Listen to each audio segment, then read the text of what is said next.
రాజ్యాంగ చరిత్రను రచించిన మహనీయుడు డాక్టర్ అంబేద్కర్. పూర్తి పేరు భీమ్రావ్ రామ్జీ అంబేద్కర్ 14 ఏప్రిల్ 1891 మధ్యప్రదేశ్లో మౌలా అనే పట్టణంలో జన్మించారు. అంబేద్కర్ తల్లిదండ్రులు రామ్జీ మౌలాజీ సక్వల్ భీమాబాయ్. అంబేద్కర్ 1905లో రమాబాయితో వివాహం జరిగింది. 1907లో మెట్రికులేషన్ పాస్ అయ్యారు. అంబేద్కర్ 1916లో లండన్ వెళ్ళి ఆర్థిక రాజకీయ న్యాయశాస్త్రాలు చదివి బారిస్టర్ అయ్యారు.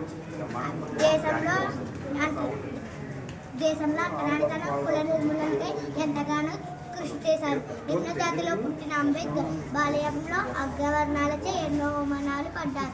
బ్రిటిష్ వారి పాలనలో మగ్గిన మన దేశానికి మహానుభావులు త్యాగాల ఫలితంగా 1947 ఆగస్టు 15న స్వాతంత్ర్యం లభించింది. కానీ మనకు సొంత రాజ్యాంగం లేదు. భారత రాజ్యాంగ రచనకు అంబేద్కర్ అధ్యక్షతన 1947 ఆగస్టు 29న ముసాయిదా కమిటీ ఏర్పాటు చేశారు. అంబేద్కర్ స్వయంగా 20 దేశాలకు చెందిన రాజ్యాంగాలను చదివారు.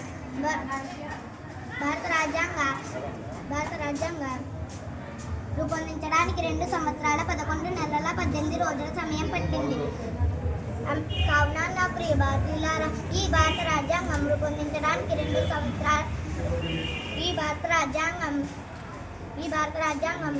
యొక్క ప్రాధాన్యత తెలుసుకోవడం మరియు ఈ రాజ్యాంగాన్ని మనకు అందించిన అంబేద్కర్ స్మరించుకుని కృతజ్ఞత తెలియజేయడం మన బాధ్యత. జై హింద్.